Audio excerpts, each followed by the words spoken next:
back. I'm Nicholas Slayton. I'm Adam Roscoe.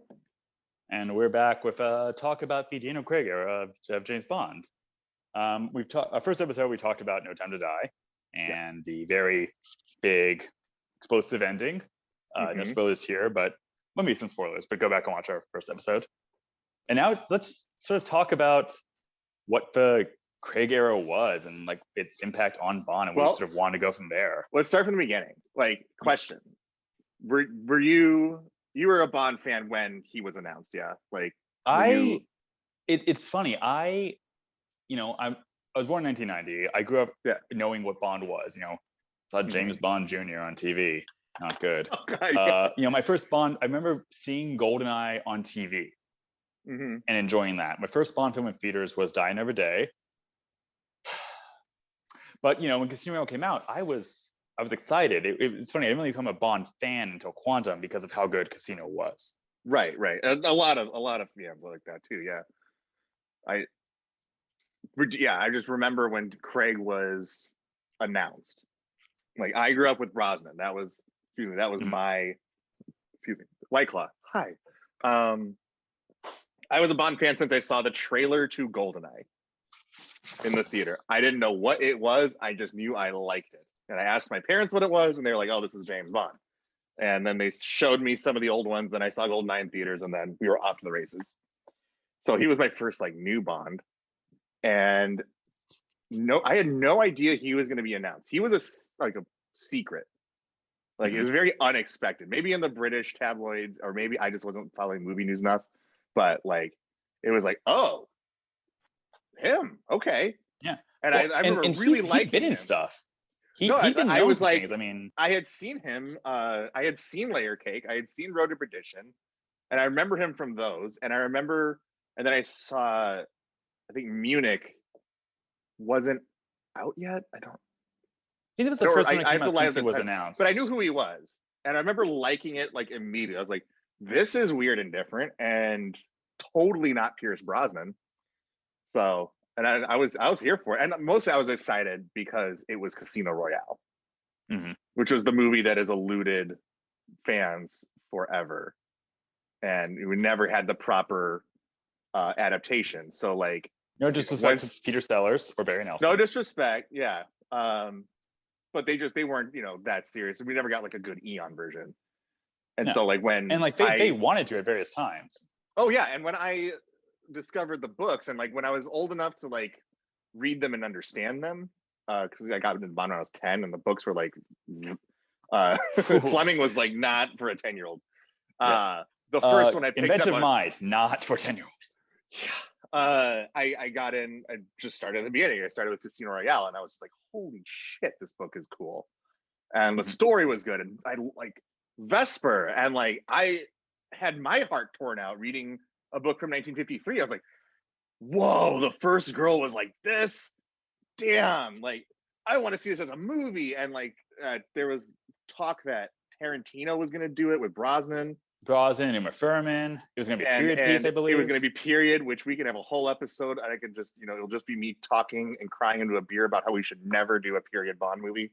That is the worst idea. Down the line. That is the worst idea. And I remember thinking oh my God, an idea Tarantino has that I absolutely despise. And then they finally made a proper one with Daniel Craig, and amazing. Yeah. And I think what was so great, they brought back Ron Campbell, who, he did GoldenEye. GoldenEye is a classic. Super inspired choice. I've never met a single person who didn't like GoldenEye. And Mask of Zorro, also a well-spent, had some huge misses down the line, but no one can deny he's made great action films, and so you do that. I noticed he's a director as good as his script. Yes, as long as the and script Purvis is and solid, Wade did the best they'd done. And they've been writing since World Is Not Enough, I want to say. They're responsible for Spectre, and they're responsible for Die Another Day. But they nailed it for Casino, and it showed an approach, I think. Casino Royale and Craig era kicked off in a big way, because it was, one, we're going to be bringing it back to Fleming. We're going to make it brutal. There'll be quips. There will be some funny moments. There'll be some clever, brutal moments, but it's going to be intense. We're not going to shy away from the grittiness of it. We're not going to just tick the boxes. We're going to make it work. No. Yeah. Also, the theme song, Chris Cornell. They made a statement. And the choice of villains, I mean, we started with Brosnan bringing in big stars, I mean, and Jonathan Pryce, Sean Bean, they all did great jobs. I mean, you get why they were cast, but here it was Mads Mikkelsen had been sort of known in Europe. Yeah, he wasn't really that known. I mean, he was like Ava Green and... was unknown aside from, I think, The Dreamers. Right. And both of them delivered. I think Jeffrey Wright was probably one of the biggest supporting cast members they'd had. Yeah, totally. And they brought in Paul Haggis to help with the script. But I was so surprised that like Purvis and Wade had that in them. Just watching, having seen, World's Not Enough and Die Another Day, I'm like, oh, you guys know how to like hunker down and bring it. And what's interesting is that even the stuff that they had to add, everything up until the train scene where he meets Vesper is all sort of added on, and it's actually a really well done spy thread of like, finding the cell phone in Madagascar and then following that to the Bahamas, getting the car, which is like fan service done right, and then it takes into the whole Bahamas to Miami sequence is so well done and builds, and it's a payoff. Even just like Bond smirking as the guy as whatever Benjamin's name he blows up. Yeah. I remember that I got a huge cheer when I was in the theater, and that one moment was when I was like, I am with him. I am with this Bond. This is the new guy. and then it's we talked about like the context of some of these movies. Like we talked about, Die Another Day was the anniversary film, but it came out. Lord of the Rings was kicking off. Harry Potter was kicking off these big epic franchises. Gladiator had brought back the epic movie. Everything was trying to be the Matrix. Doctor Who was coming back. Yeah. But like they had that weird like the editing style in Die Another Day was just totally. We're just trying to keep up with the Joneses kind of filmmaking, and it didn't work. And I feel like that's Bond at its worst when it's trying to do that. And like Craig era is definitely guilty of some of those things. The parkour scene is maybe it, but it was done right. But like I remember, but they did like parkour was so new at that point. Like it only been around for a year or two, and the fact that like they had the force of like, Michael Wilson watching a YouTube video, discovering YouTube in 2004, and then seeing that and be like, whatever this is, we have to build an action sequence around it. And like I love that. That's the reason we've had parkour in like almost every movie since. Yeah. And a fight that's been, similar to The Bathroom, where he gets his first kill. It's always been like a very brutal murder. Yeah. And people cried foul of, but not doing the gun barrel. But like what he did, it was so good. Did. Like they did. Yeah. They did. And it was again, DiCaprio meme. Me in the theater in 06. Like, you did the thing. Yeah. And you did it well. I think that like, I mean, we'll get to the others. Like I think what Casino did so well is that it put the emphasis on not spying, because Bond isn't really a spy in the way we actually think of it, but like sort of like what Craig does very well, but like Brosnan's a little bit, but Craig really nails is the sort of like manipulation and playing people. Like he gets to the Ocean Club in Bahamas, and it's like, yeah, I think I scratched someone's car. I want to apologize. Right. And that leads into Demetrios and this and that, or like just with little moments, like the whole face off with. I just always feel like on a poker table.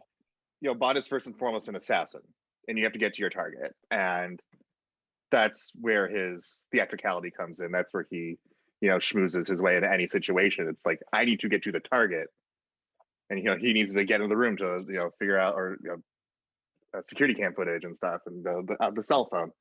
But I thought they handled the gut wrenching stuff of the book very well. Like Ava Green is perfect casting. Like the audience is with her. She sells it. And Lashif sells it. And Casino Royale is such a strange, like, I mean, they do this in the book, but they do it in the movie as well. It's like the climax the real like climax of the action is the poker table, and then the car chase and the torture sequence. And like it's Bond and the villain. They've had this sort of like play by play. Now it's like the real showdown, the torture scene. Yeah, and it's amazing because you're it's like an extended epilogue, but then at the epilogue you get kicked in the balls. Because the emotional payoff is so good, and then you get that because this is also over time where like everyone was doing origin stories, and maybe this is part of the Casino Royale contributed to it, but like Batman Begins, and everyone was like, we got to be origin story. It's going to have those call forwards. It's going to be like, oh hey, it's how he learns this, and it's how he does that, and it's like they did it really well. The final moment where he walks on stage in a modern version of a Goldfinger suit, a submachine gun is like, the name's Bond. James Bond. People went nuts in my theater. Like that was a perfect moment.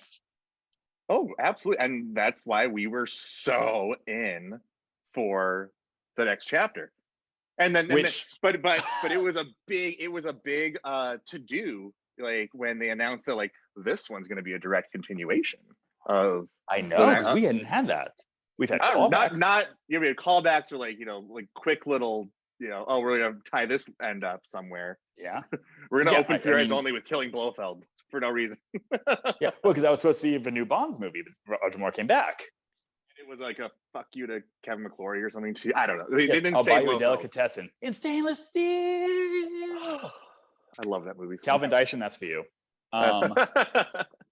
But no, it was a big moment, and the first teaser trailers were like very subtle, very subdued. Like Bond is back. They weren't going big on like even explosions or action sequences. It was just, it was like shots that weren't used in the film, just Bond cresting a dune, holding the machine gun, and it's like, and it was strange because they did Mark Forster, who had done Monsters Ball, got Halle Berry the Oscar.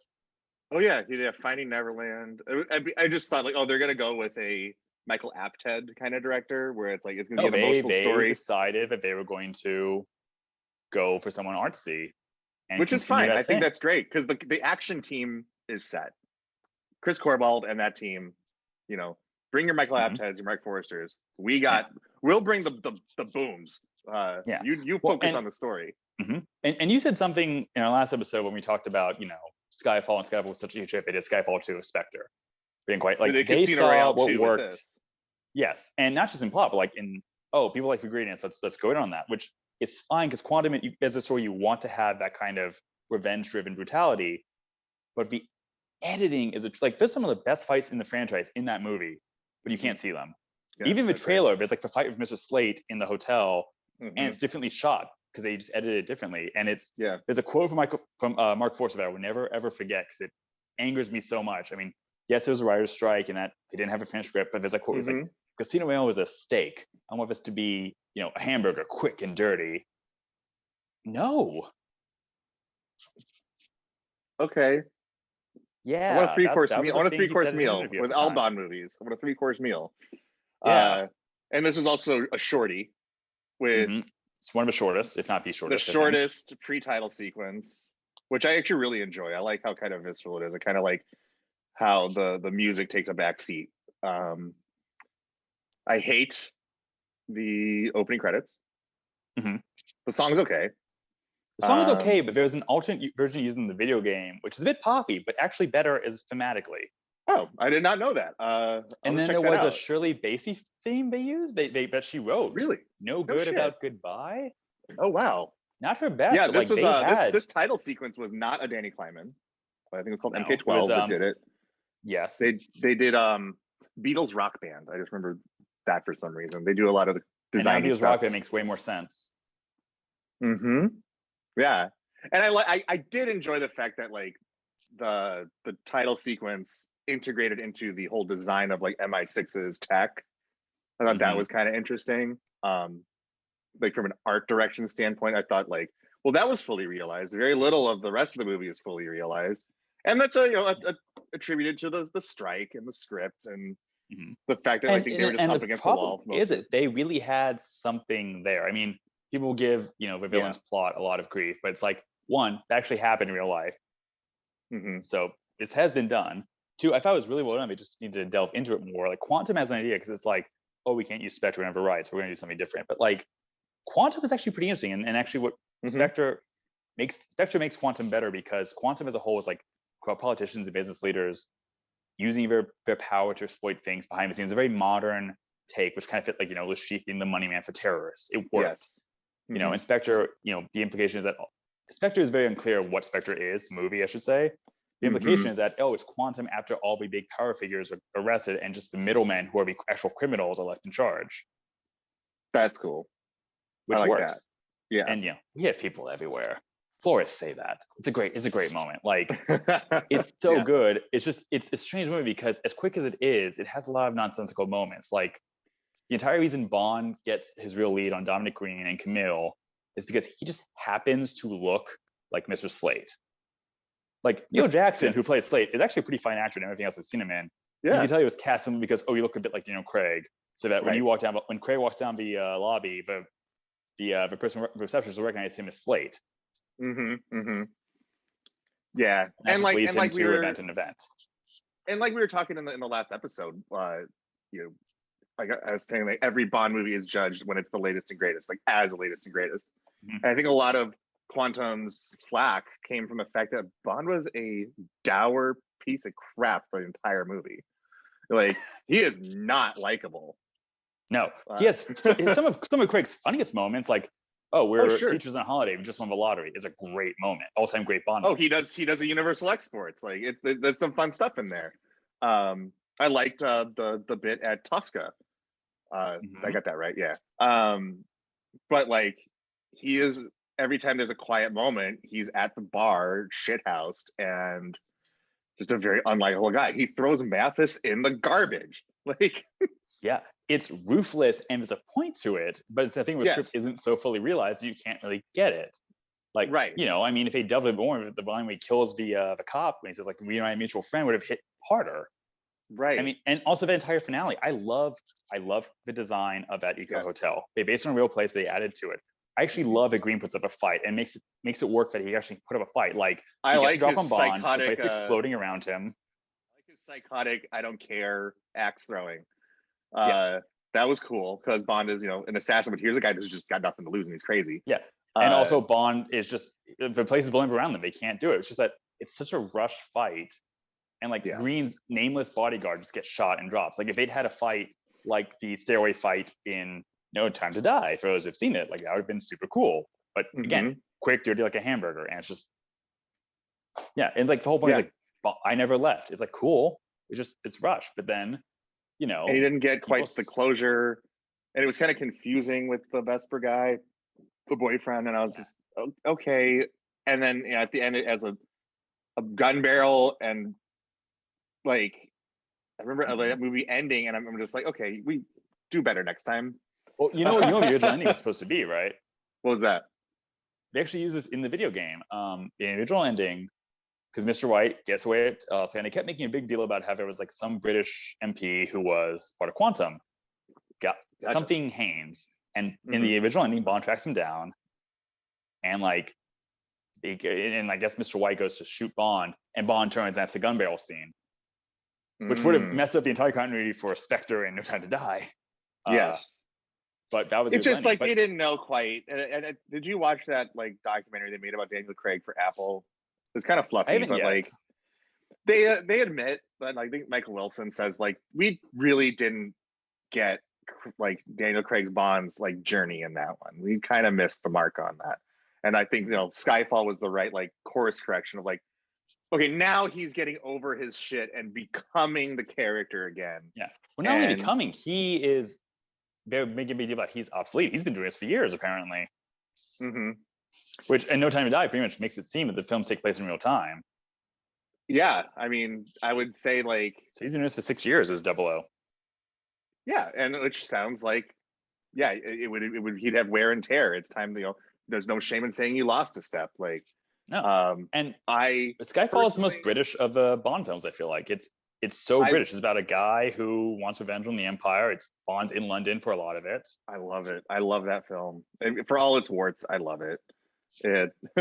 It gets so much right. I mean, like, one, Javier Bardem is great for all the, like, they were clearly aping the Joker in Dark Knight, but and like, Loki and Avengers. So, like, I think it was like in 2011, was there like a sale on that plot point that writers could use? Like, you can have this for free. The like, it was my plan the whole time to get captured thing. Yeah.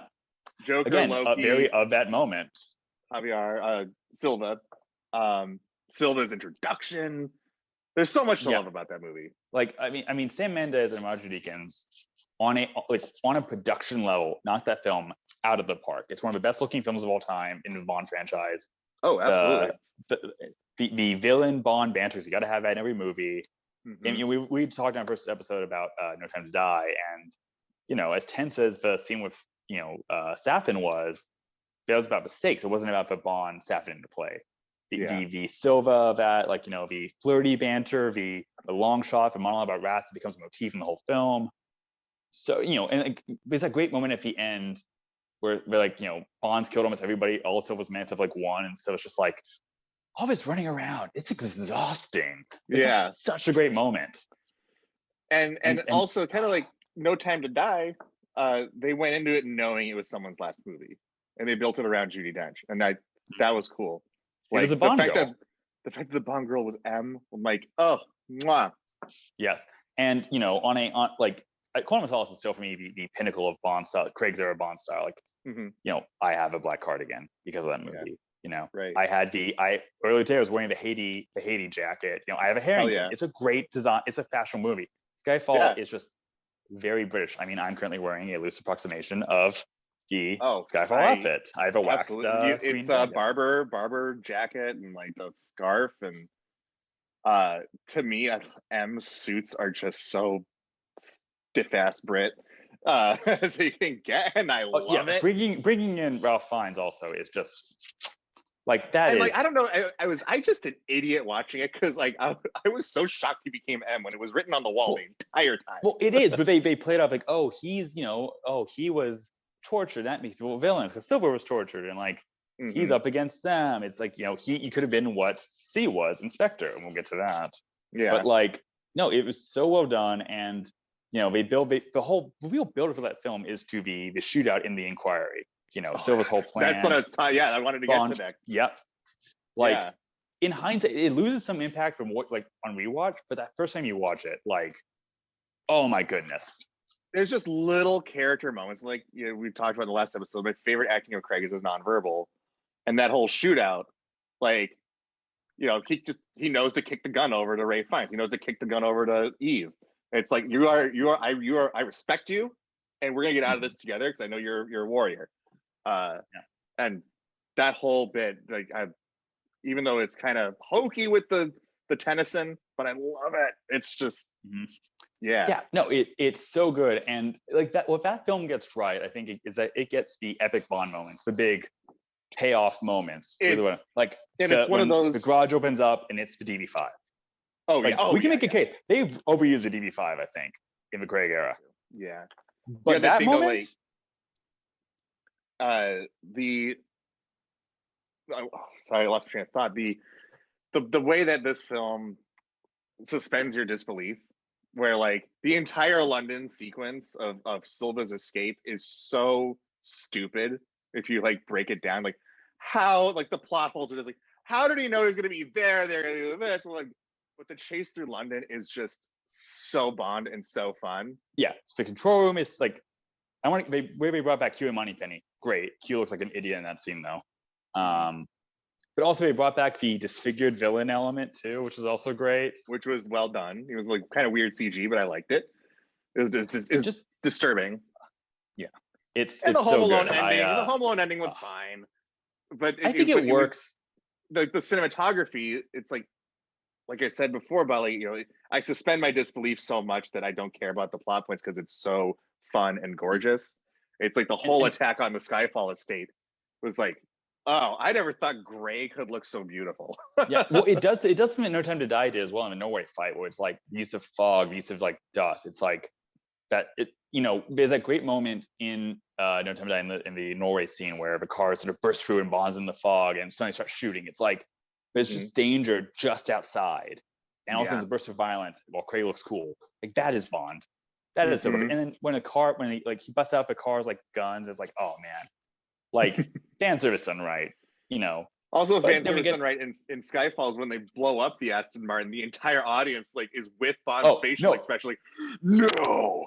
Yeah, but most pissed off he gets the entire franchise is when that happens. If you weren't on Bond's side, and Silva must go down. The entire audience. And of course, oh my, and it's, I keep going back to like, just, you know, it's exhausting, and he gets a knife in the back. He's like, seriously, man? Like, it's like, for all the flaws of that movie, it has a great villain. And, you know, and then flip side, we go from that 3 years later, probably one of the shortest turnarounds in the Craig era. We get Spectre, which should have been great. I think should have been great. I just feel like it's a misfire. The mistake with Sam Mendes. I don't think he wanted to come back, and you could tell there was no love on that movie. Like, you could just kind of feel like kind of phoned it in. Yeah, just like you just tell there was no love. Like they weren't. The pieces were good. but they were the gears weren't together. Yeah. You know, like Well, you didn't have Deakins, but you had a good cinematographer, but I don't think Sam Mendes knew how to use the cinematographer. no, and I like agree with I want to throw out a hypothetical, which I don't want to get too much in hypotheticals, that turns into fan fiction from a fan's perspective. But like, if Matt, and this will throw off No Time to Die, but if Madeline Swan had been the first Bond girl, and then oh my God, Monica Bellucci had been the main one. If it started off in the Alps and then went to Rome, if that whole brilliant of Craig seeing into the Spectre meeting, if that had been sort of the end of a second act, the big sort of like payoff moment ever than the torture scene.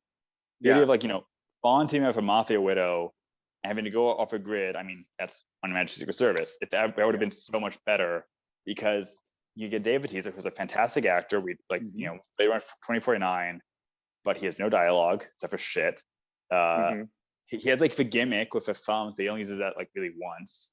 Yeah, he tries. It's like a modern Jaws, big brute, odd job brute. I mean, we only really had like, you know, as a henchman, we had Elvis. Less so the better. Which, you know, props to I believe it's Denny Bensala, who plays Primo in No Time to Die, because he was the best henchman of the entire Craig era. No, absolutely, yeah. This Spectre just and it's like almost you don't even have to say it. Just the whole Blofeld connection. I'm like, guys, it's a stretch. Franz Oberhauser could have been an interesting villain. Making him Blofeld and doing it that whole thing where it's like it's that meta awareness, which again on fans of I was excited on a first. Story moment doesn't work. I was excited at first because I thought like, oh, just like Casino Royale, they've been chomping at the bit to finally do it. Like they have been denied Spectre and Casino because of McClory. That like, oh, cool, we can do Blofeld now and we can give it the Craig treatment. And you get that Steel Delicatessen. They tried. We got a delicatessen in polished brass, not stainless steel. Yeah, I mean, and that's I think, you know, if Quantum was like the low in terms of like rushing a good idea, Spectre was like kind of good execution of really bad ideas, because, you know, I mean, yeah, it's not the most visually great. It's got some flaws here and there, but like you clearly have good actors on board. You have Q and Moneypenny back. I mean, no one would deny that, you know, Christoph Waltz and Dave Bautista are good actors. It's just Monica Bellucci's in it. Like, it's just not there. It's just they're working very little. And also C, Kat's the most cliche, obvious bad guy as C. They wanted Chiwetel Ejiofor, who should be I would say should be a Bond villain, a big Bond villain, but like he would have been more really than cool. Andrew Scott. Had to be, if he was, you know, 10, 15 years younger, he'd be a good Bond. Yes. Yeah. No, that would be great. Also with Spectre, like you feel like this is one of those movies where Skyfall was so big that like and the, I don't want to say egos, but like everyone elevated their careers a little bit. You know, Mendes and Craig and everyone, and they came back for the next one. It's like, because Skyfall was such a miraculous, awesome, huge hit that like we can do no wrong. So all of our ideas must be freaking awesome. Yeah. So if you're like, let's make Blofeld his half brother. Oh, brilliant. Yeah. You know what this is? This was the Moonraker of Craig's era. Because like Die Another Day was Moonraker, just like over the topness. And so they had to do For Your Eyes Only, Casino Royale, like a harder reboot, grounded. But like, you know, Spy Who Loved Me was so big that they pretty much did Spy Who Loved Me 2 with Moonraker. And so we did Skyfall here. It's the exact same movie. It's the exact same movie with just like one element change. Here, you know, I mean, it's a very different movie in terms of plot, but they literally cut and pasted the score. Blofeld has a connection with Bond. And you know, is individual scenes in that movie, and that's the plot, like, you know, when Bond tracks down Mr. White, brilliantly acted scene. You get that great sort of spy stuff, you know, you here to kill me, this and that, definitely wear a familiar face. It's a great moment. It just is not a good movie. And I think, you know, that's part of the one with Craig era. It's like when they nailed it, they did some of the best in the entire franchise. When they didn't get it, it was really disappointing, because it's like, how do you screw that up? Because all the pieces are there. I mean, you know, again, lifestyle stuff. It's, you know, the suits are too tight. I think a lot of people will say that. The Tom Ford's, like, the clothes are good. His weird puffy vest in Austria, I don't buy. You know, he just looks weird in it. I've never liked a white denim jacket on any Bond, and sorry. Yes. Okay. Especially because the Skyfall tux was so good. Ooh, But yeah, true. and like, he gets the martini. Okay, like she sort of likes it. I don't know. It's It's like it's either your best friend or it's your own. They're their own worst enemy. They're their own. Yeah, yeah. they just And I mean, trip over themselves. yeah, and we talked about, No Time to Die in our last episode. Hey viewers, go watch. Go watch that Um, one. Yeah. yes. But like, so, I want to sort of get to the big picture thing why we're having this conversation. It's like, what from a Craig era really works for you, and what do you want to see him keep or change going into the new era of Bond? Keep how big it is. Don't people are like I want them smaller. Don't make them smaller in scale. Like they have a big budget for a reason, and the Broccoli's have always been keen on every dollar makes on the screen. They've gotten more epic, and I think that they should keep that.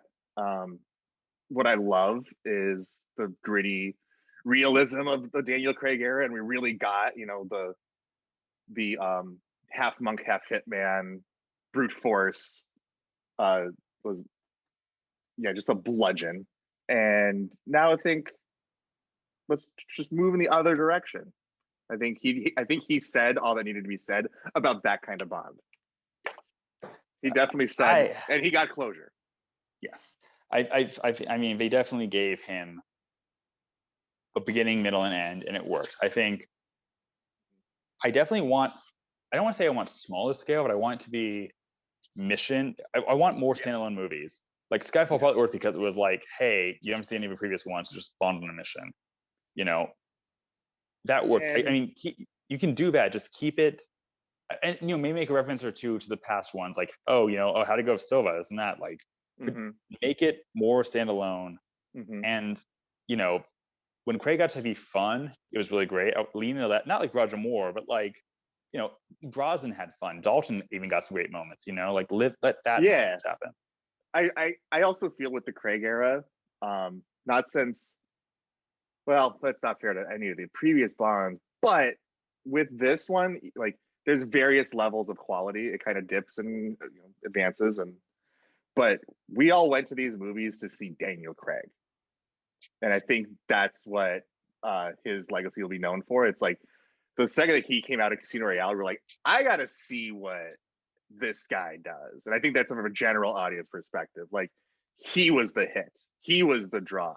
Bond is great, and everyone loves going to Bond movies, but it's like, yeah, but we really like Daniel Craig too.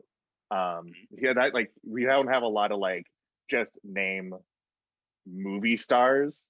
No, and so and know that you're gonna get a certain level of quality if he's in it. So if he's in it and he's Bond, I think, and that's funny because I mean, we talked about this earlier. Like, we never really cast a supporting cast for stars in the Craig era. Like Christoph Waltz was the biggest because he just come off 2 Oscar-winning performances. He was huge, and you get why they cast him. And Rami Malek sort of was that because he had just won an Oscar, except that the delays were so long that like you didn't really have that in mind. Right. So like, I mean, go back to like good actors. Like, go back to the Mads Mikkelsen aspect of it. Like, an actor's going to surprise and be intense, but not be a star, because they started veering towards the star element. And Craig became a star with Bond. He was that indie movie star. We were like, oh, I like this guy. He does really interesting work. But then when he is James Bond, it's like, whoa, this guy is the new cinematic action hero.